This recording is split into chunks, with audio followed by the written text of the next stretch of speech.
lima siya sa gugma. Mga igsoon, nanitak na sa kagabion, kapit amagit kabuntagon, atong isgutan ang balang kasulatan. Apan sa dili pa, at ipaibalo ka natong tanan nga dunay duha ka klase kining gitawag natong gugma.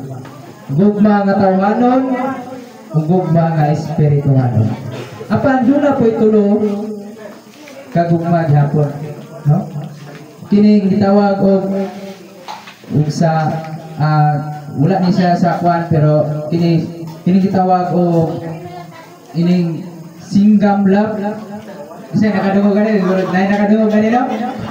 Singgam love, dayon kining kindi love, o pure love, no? Kining tulo. Kining singgam love, hello. Kining singgam love, hello. Kining singgam love mga igsoon, kining ang singgam, di ba, kanang kadugay na itong usap, makawala, no? Makawala ang kalami, hantong ilabay na lang, no? Hindi lang, kadugayan po na itong gubhikot, no? Kadugayan, mahilis, hantong na mawala. At kini ikatulo, hindi may pinakalimdot, puro lang. Kung sa riskapit klase, doon ay puro, diripod sa lab, doon ang iyapoy puro. Yun na. Karon atong iskutan katang kasulatan. Arita sa kasulatan. Hello. Hey. Hey.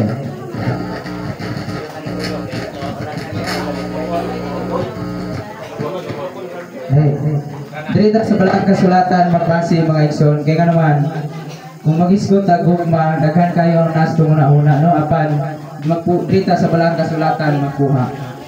Atong basahon mga igsoon sa inyong naibalan kitang tanan nakadungog mangita kitang tanan nahigugma mangita no atong naiba wala bang sa atong naibalan kitang tanan nakaibalo bataw kinsa ang gugma o kinsa ang gugma kini atong isgutan sa balang kasulatan karon matod pa sa balang kasulatan ang gugma day mga igsoon matod pa diri sa unang Juan 4 City. Matod pa unang Juan 4 sorry. Nag-iwan ang walang kasulatan ang na mahigugma sa iyang isig katao wala makaila sa Dios kaya ang Dios gugma man. Sa ato pa ang Dios mao ang gugma, no? Muna atong timanan mga igsoon nga ang Dios dai mao ang gugma. Karon atong basahon ang walang kasulatan kay nag-isgot. Ikaw na. Hello. Kaya nag-isgot magitag gugma diri sa walang kasulatan nga ang Dios mao ang gugma. Arita diri sa unang Korinto 13:4 ngadto sa 7. Ang ingon sa walang kasulatan mao kini ang kahulugan sa gugma. No kay basin niya ba pangutan-on ta wa ta kabalo, no? Pataka na tagtubag. Atong ibasahon ang walang kasulatan sa unang Korinto 13:4 ngadto sa 7.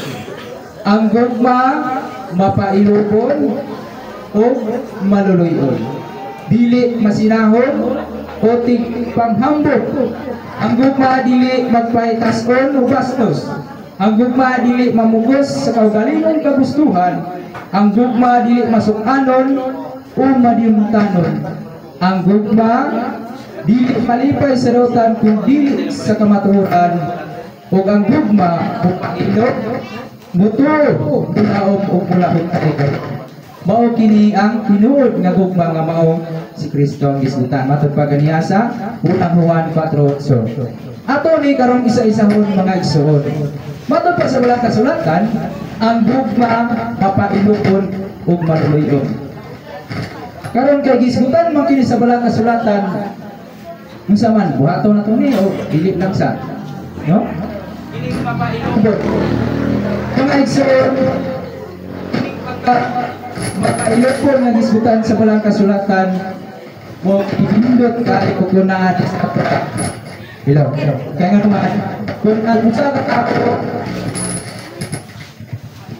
kung ang usa ka tao doon ay pagpahilom siyang kaugalingon kaniyang kinabuhi, naagyayod ang kalinaw. Labi na sa pamuyo, sa pamilya, kung doon ay Ginoo, kung doon na tayo Kristo sa atong usa ka pamilya, sure ko ang atong pamuyo malinaw tungod kay si Kristo na nagpuyo ug ang gugma usab nag-uban kanato.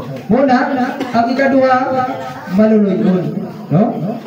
Dili kini masinahon o tigpanghambog mo ni tinuod nga gugma mga igsoon, no? Dili kay makita nato, no?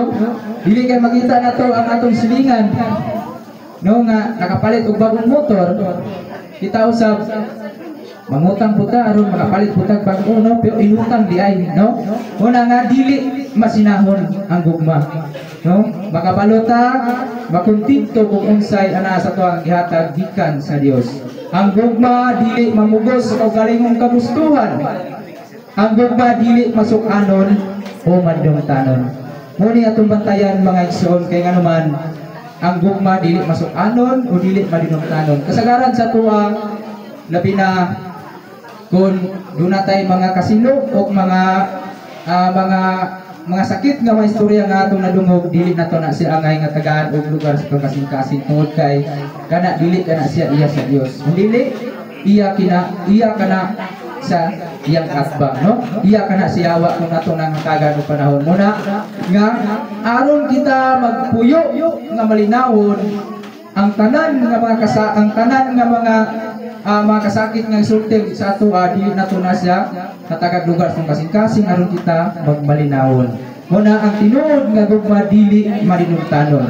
Ang gugma dili malipay sa dautan kung dili sa kamatuoran. Muna tinuod nga gugma mga igsoon dili ta malipay sa dautan kung dili sa kamatuoran. Ang gugma mupailog, mutuo, mulaom ug mulahotay gayon, di ba? Kung ang gugma sa Dios mga igsoon mao gid kung ang gugma sa Dios mo atong sundon mga igsoon nagit kanato ang mutuo, mulahotay gayon, no? Una nga kung kita matinud-anon kita nga gugma ngadto sa Dios, bisan pa bali-balihon ta sa mapagsulay, mubarog kita nga lig-on kay tungod kay naaman kanato ang gugma nga mao si Kristo, no? Matud pa sa balahang kasulatan.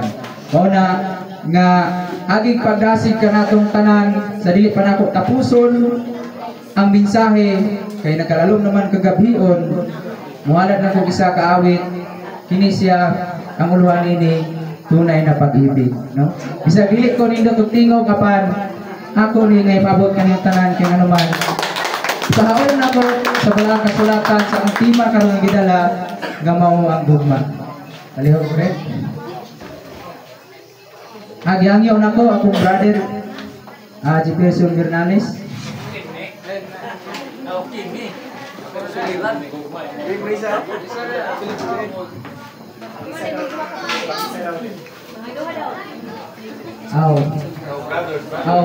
Kami na lang upat.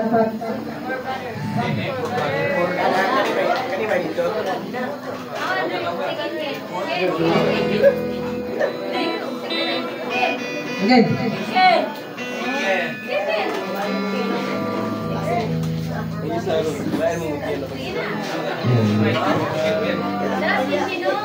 Hello? Again.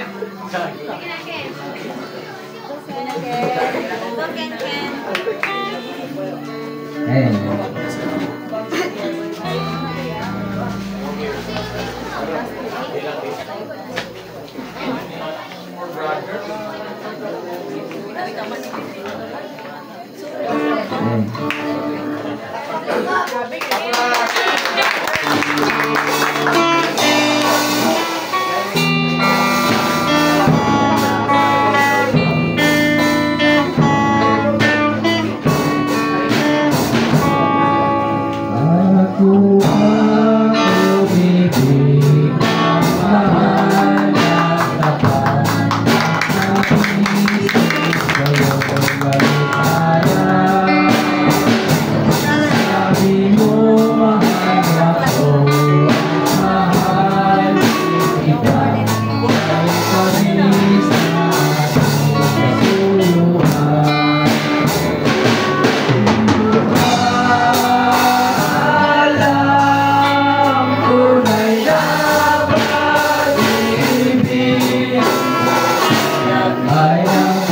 mula sa Diyos.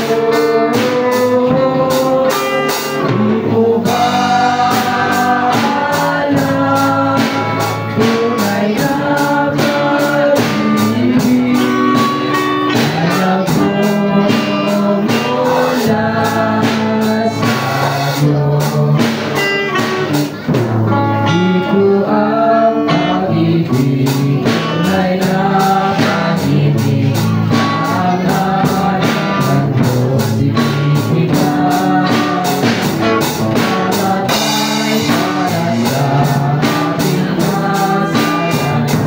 Di ko ang tunay na pag-ibig. Di ko ba alam tunay na pag-ibig ay nagmumula sa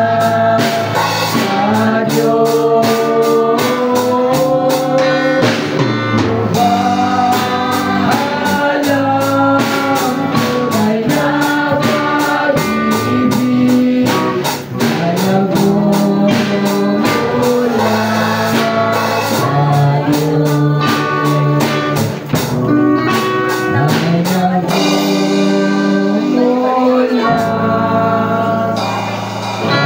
nagmumula sa Diyos. Salamat.